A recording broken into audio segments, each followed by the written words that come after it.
Милая Бахтыгуль, тебя пришли приветствовать самые молодые голоса Кыргызстана. Наш будущий бас-баритон Орозбек Абдуматалип-улу, наш будущий драматический тенор Замирбек Нургазиев, наш будущий лирический тенор Талант Токумбаев. И хотим, чтобы вы вместе сейчас слились в неаполитанской песне дэнса «Качели». Все выше, выше, достигнем все вершины. Мы все можем, все осилим. Поздравляю тебя, наши ребята. Пожалуйста, ребят.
Иоганн Штраус «Полька» исполняет наш симфонический оркестр.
Дорогие друзья, вот перед исполнением следующей арии я хотела бы представить вам нашу великую, легендарную певицу, народную артистку Советского Союза Кайыргуль Сарбаеву. Она сидит здесь.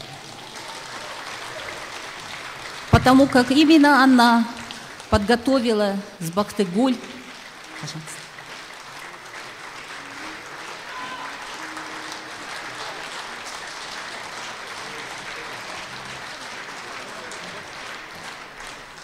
именно она сейчас ведет у нас в театре мастер-класс, и из рук в руки она приготовила с ней партию Чио-Чио-сан, которую она исполняла неоднократно на сцене Большого театра Советского Союза. Конечно же, вы все знаете, что и первая наша ласточка во времена Советского Союза — это Кайыргуль Иджебула. В Японии она завоевала серебряный приз за исполнение этой партии Чио-Чио-сан. И наша Бахтыгуль уже спела 2 спектакля под ее руководством. И наши друзья-музыканты присутствовали и аккомпанировали ей на этой премьере. Премьера прошла с большим успехом, и поэтому в лице Бахтыгуль, это не будет сказано к тому, что я перед ней это говорю, это действительно так. Большая надежда нашего театра на освоение больших шедевров музыкальных полотен оперной классики. Сейчас в исполнении монолог Чио-Чио-сан из оперы «Мадам Баттерфляй» Пучини.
E come sarà giunto, chi dirà,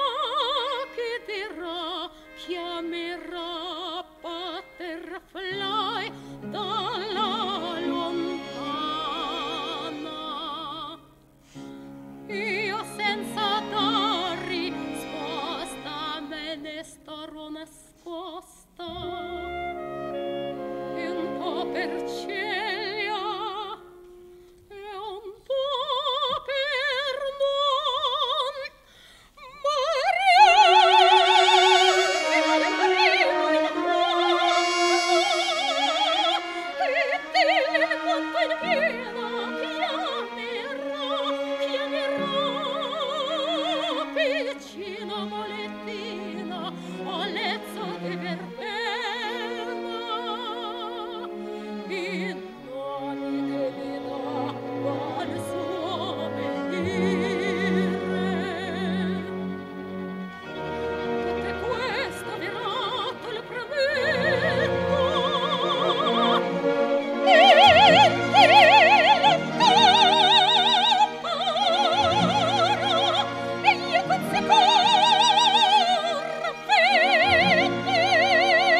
Дорогие друзья, поскольку сегодня отчет ведь перед своим народом, а я думаю, что сегодня, наверное, пол аула Корл из Алайского района Ошской области находится у нас в зале. Встаньте, друзья! Вы знаете, мы вас приветствуем. Я специально по нашим традициям вынесла вот это японское кимоно, которое нашей дорогой Бахтыгуль подарил сам посол Великой Японии за ее исполнение этой арии. И поэтому по нашим же традициям, пусть она перед вами наденет, чапанузы, у них японцев на нас похоже кимоно, и пусть дальше она продолжит этот вечер в нем.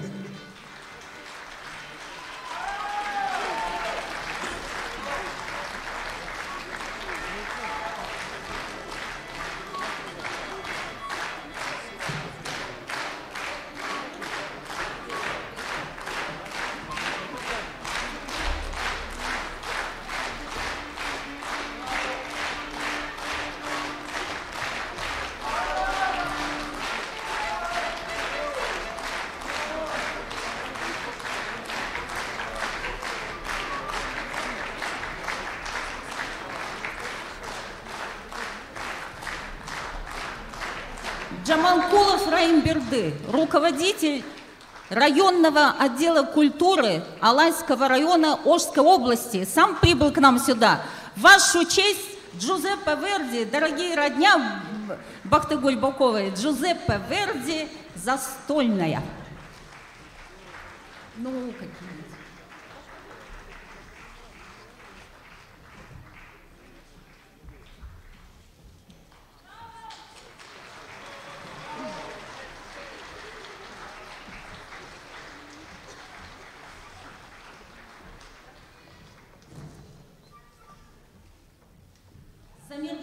Нургазиев сегодня будет в партии Альфреда, а Бахтыгуль-Бокоева в партии Виолетты из оперы Джузеппе Верди «Травиата» «Застольная».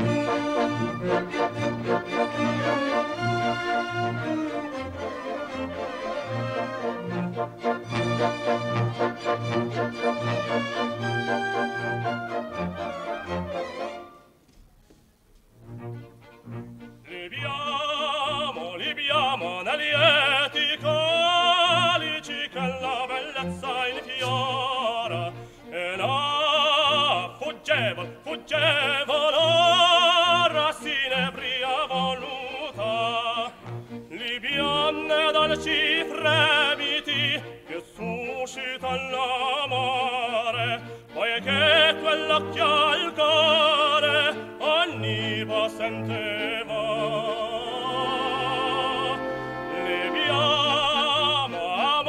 amore fra i calici virtà di baci avrà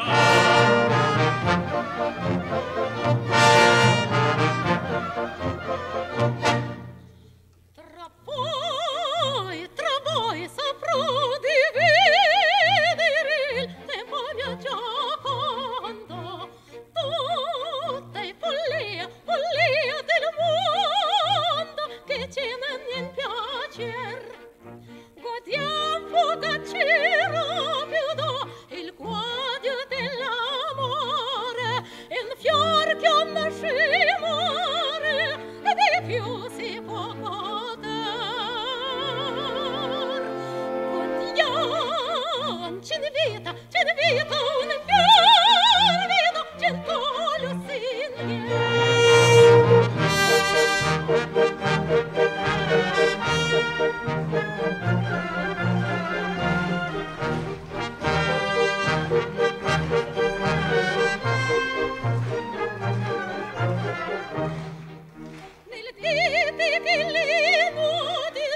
quando non sami ancora nel dite che l'ignora è il mio destin così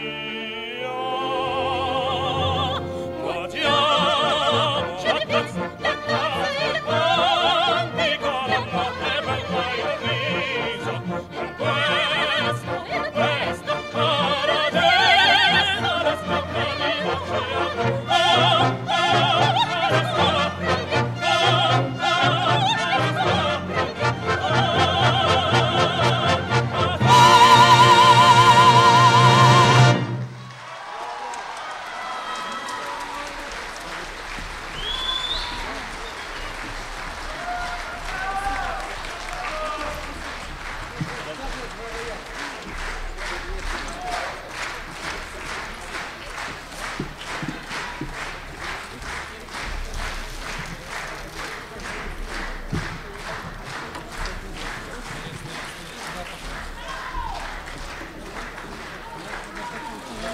Дагы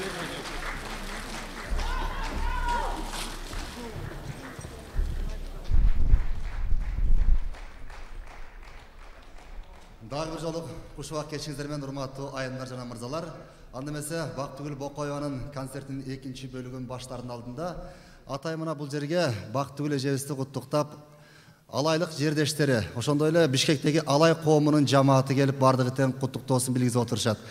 Жетекчиси генерал Исаков Исмаил агабыз баштаган, Төрөбек Жээналиевич, Бегиш Аматович, Абдрахман Мадакемович баштаган агалар келип куттуктоосун билдирип атышат. Туруп койсоңуздар. Чоң рахмат сиздерге. Ушундай таланттарды колдоп көргөнсүңүздөргө чоң рахмат. Анда эмесе атайын алыскы алайдан бери бел ашып келген алайдагы Ала райондук маданият бөлүмүнүн башчысы Жаманкулов Райымберди агабыз да келген. Анда куттуктоо сөзүн агабызга узатсак. Келиңиз. Жаманкулов Райымберди ага, келиңиздер. Саламатсыздарбы, мекендештер. Бийик тоолуу, тунук, булактуу, абасы таза, бир үй бүлөдөн эки датка чыккан айтылуу алай элинин атынан бардыгыңыздарга жалындуу ысык салам. Мына бүгүн ушунчалык сүйүнүчтүү, ушунчалык байрамдык маанайга бөлөнүп аткан иш болуп отурат. Абдырас Малдыбаев атындагы улуттук академиялык опера жана балет театрынын солисткасы, үнү боюнча дагы, чыгармачылыгы боюнча дагы ушунчалык бир 10 жылдын ичинде таанылып калган экен. 10 жылдык отчеттук концертин берип аткан Бактыгүлдүн концертине кут келипсиздер. Эми бул залда кандай залкарлар иштеп экен, кандай залкарлар иштеп, ушул Кыргызстаныбызды башка мамлекеттерге таанылган. Азыр Напирежа мына Курманжан Датканын сиңдиси деп айтып кетпедиби? Мына Курманжан Датка энебиз мына мамлекеттүүлүккө өзүнүн салымын кошуп, өзүнүн мамлекеттик ишмердүүлүгү менен дүйнөгө таанылса, ал эми биздин Бактыгүл карындашыбыз ушундай тунук үнү менен, бийик диапазондуу үнү менен, ушундай чыгармачылыгы менен Куда кааласа, мына Кайргүл эже отурганда сыймыктанып отурдук. Ушундай Кайргүл эженин чыгармасын аткарып атат. Бактыгүл дагы ушундай операнын гана эмес, Кыргызстандын дагы ушул бийик жүзүн башка мамлекеттерге чыгарат деп ойлойбуз. Ал эми Напира эже жанагы операнын симфониялык оркестр аткарып жатканда ар бир чыгармага аннотация берип, Бактыгүлдүн ырдаганы мынандай күчтүү актриса, күчтүү артист, абдан күчтүү таланттуу деп айтып атканы бардыгыбызга белгилүү болду. Ал эми ошол бир эле чыгарманы аткарууда бир 30дай бир мына оркестрдин таланттары отуруп алып, ал эми дирижеру бардыгын аткарып, бир чыгармага ушунчалык талыкпаган эмгек керек экен, күч керек экен. Ошого мына Бактыгүлдүн билими, Бактыгүлдүн бийик таланты, терең таланты, ал эми ушунча чыгармачылык эргүүсү керек экен. Ал эми азыр мына экинчи бөлүгүндө мына биздин улуттук консерваториянын эл аспаптар оркестри келип, дагы биздин карындашыбыз Бактыгүлдүн чыгармачылыгына көмөк берген отурат. Ошондуктан Бактыгүл карындашымын бир өнөр өркүндөй берет, дагы ушул чыгармачылыгы өсө берет, эл артист болуп, түрдүү мамлекеттик сыйлыктардын лауреаты болот деп ойлойбуз. Ушул чыгармачылыгың өркүндөй берсин карындашым. Алай эми действительно алыс болуп калды. Жалпы элдин атынан райондук мамлекеттик администрациясындагы мен ушул райондук маданият бөлүм башчысы катары ошол менен таланттарды тейлеген катары сиз барып келиңиз деди эле. Элдин атынан ушул кичине биздин жупуну белегибизди алып коюуга уруксат этесиздер. Кел Бактыгүл, ушу белек тапшырып коеюн.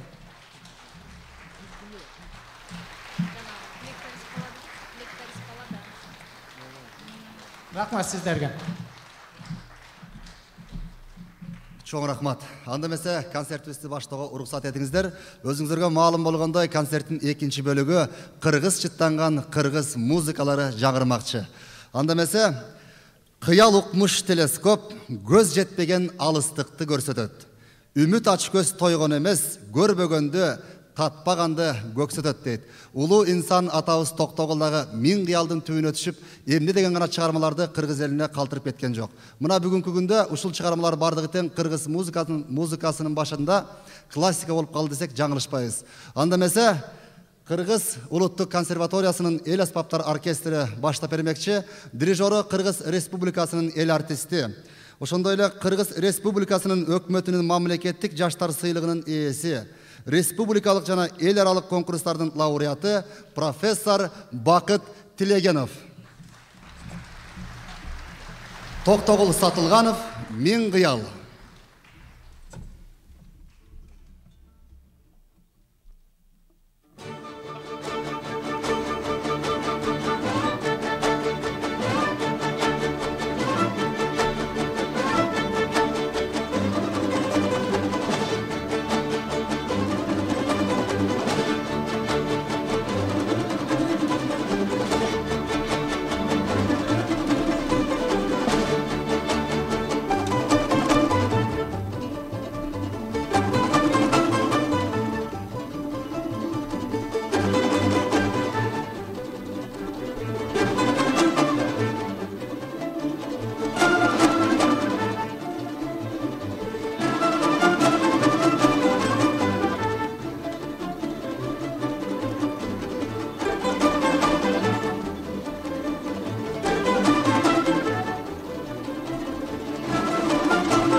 Кыргыз улуттук эл аспаптар оркестрі жана Бакыт Тилегенов. Чоң рахмат. Аламга койгон сакчыдай, ак булут конгон капчыгай, аркайып кылыч аскалар, асманды бөлө чапчудай. Алатоом кенен чалкаят, ай алам түгөл басчыдай дейт. Анда эмесе бүгүнкү экинчи бөлүктө замандаш биздин улуу муун агаларыбыздын чыгармалары жана көз өткөн улуу инсандардын чыгармалары жагырмакчы. Мен алдыңыздарга чакырайын. Балалыгы алай тоосунда өткөн ата тирек ата бул бардыгына жарап берет дейт. Анда эмесе атама деген чыгармасы менен Төлөгөн Томотоевдун чыгармасын аткарып берсин. Өзүңүздүн кызыңыздар Бактыгүл Бокоева. Келиңиз деди.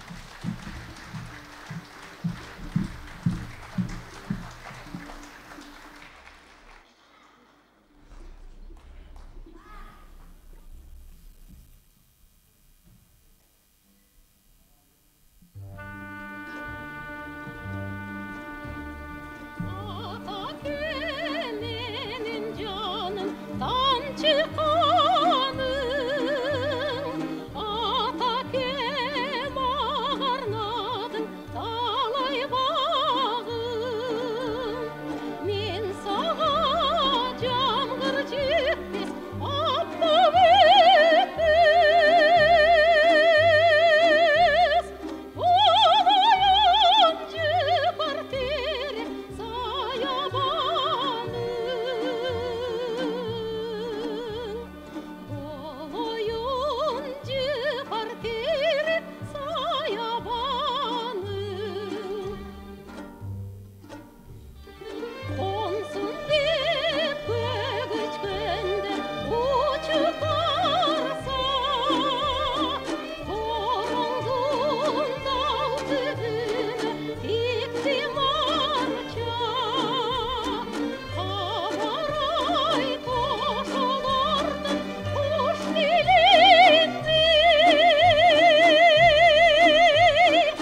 Бактыгүл Бокоева.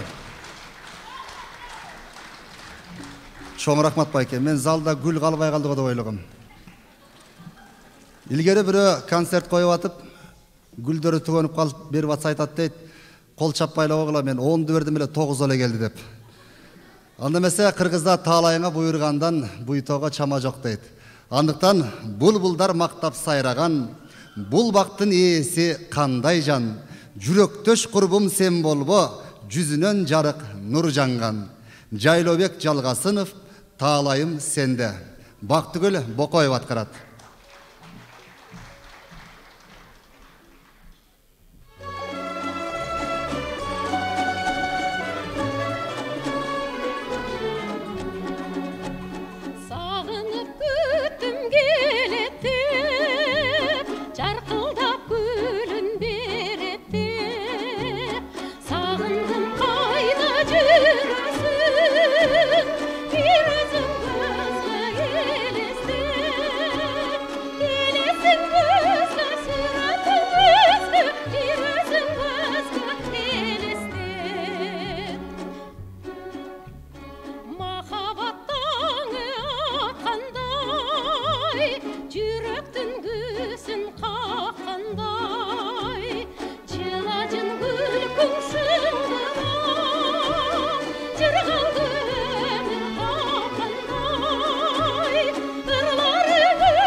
Бактыгүл Бокоева.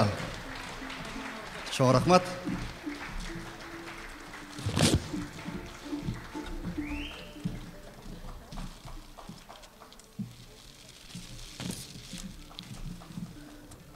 Чоң рахмат.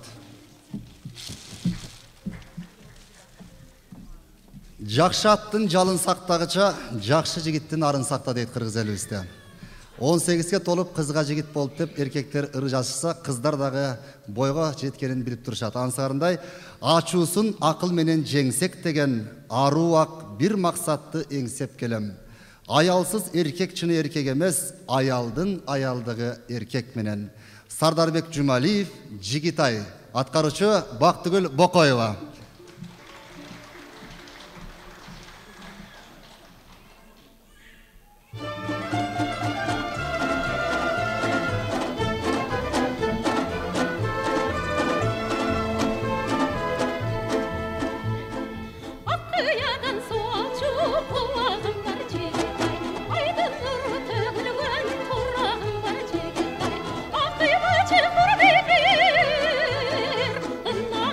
Ыннагым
Бактыгүл Бокоева.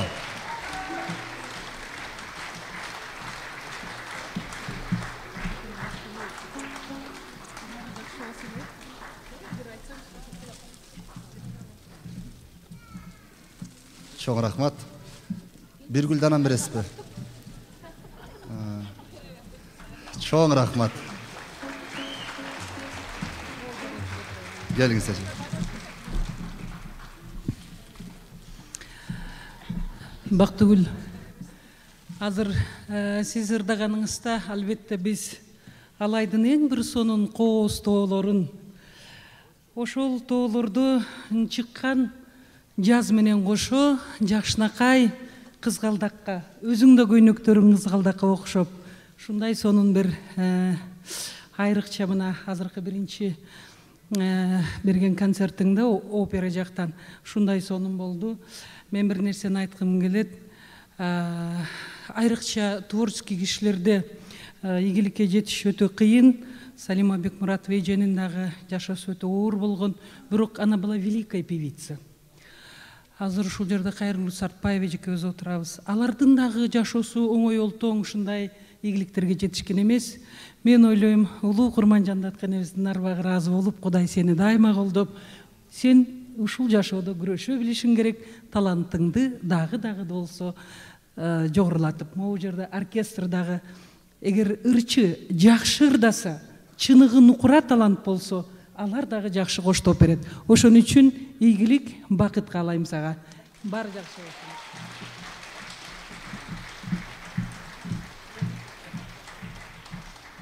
Чоң рахмат эже.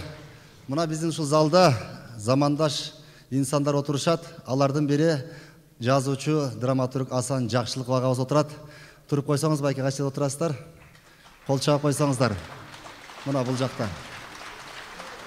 Şu agayıstın kalemine taandık, möltür suyu jüröktö, möltür su müröktö deydi.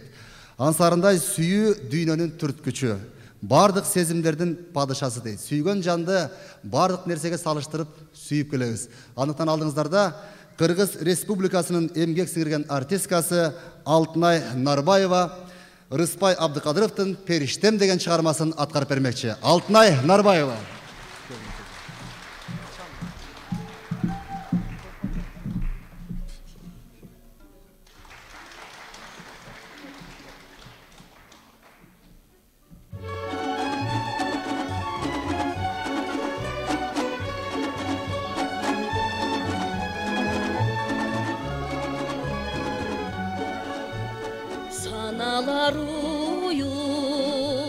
Sayılıp kancar sezimge sağınıp seni sargayıp жүргөн кезимде ак толкун болуп ак шокун болуп көрүнчү мага периштем ак толкун болуп ак шокун болуп көрүнчү мага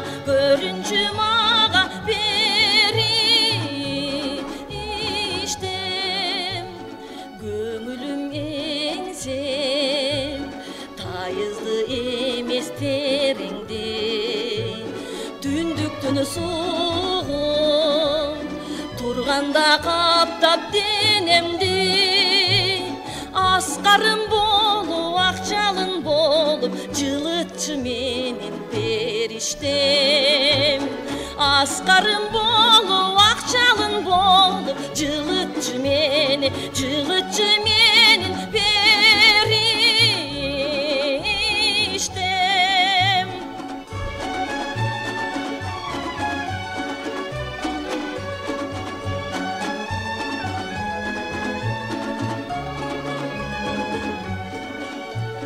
жетемдеп улам жылт эткен максат соңунан бараткан кезде чырмалып кайгы торуна карекке конуп үмүтүм болуп жанымда турчу периштем карекке конуп үмүтүм болуп жанымда турчу периштем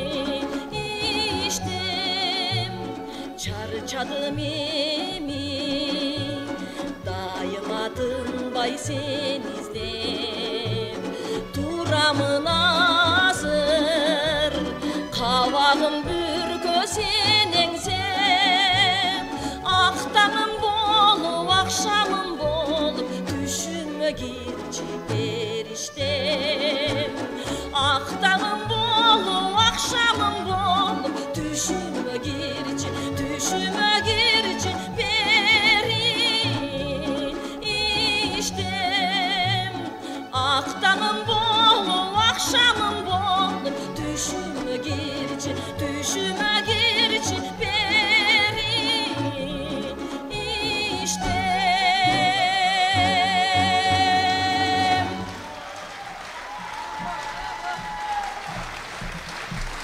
Kırgız Respublikasının emgek singirgen artistkası Altınay Narbayeva. Ece ketpey turunuz. Altınay Ece. Bir aktala kettiler.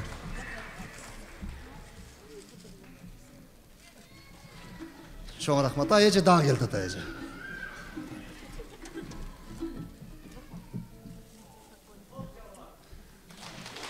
Ece özgöçe bolçaklar. Çoğun rahmat. Anda mesela Kırgız Ulutluk Konservatoriyasının el asbaptары, Kırgız Ulutluk el asbaptары orkestri atkarat. Sviridov vals geçirip koyasılar. Dirijörü Kırgız Respublikasının el artisti Bakıt Tilegenov.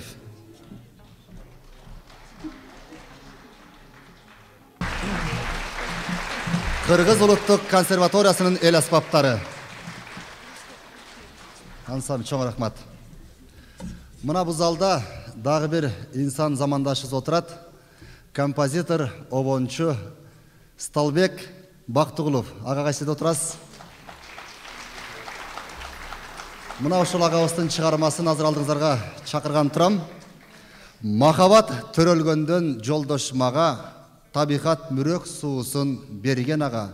Göңүлдү көкөлөтүп алып жүргөн тиземди түбөлүккө бүгөм сага. Арулук кимге келбейт, арулук кимдер сезбейт арулукту. Анда месе Сталбек Бактыгулов, ару сезим. Аткаруучу Бактыгүл Бокоева.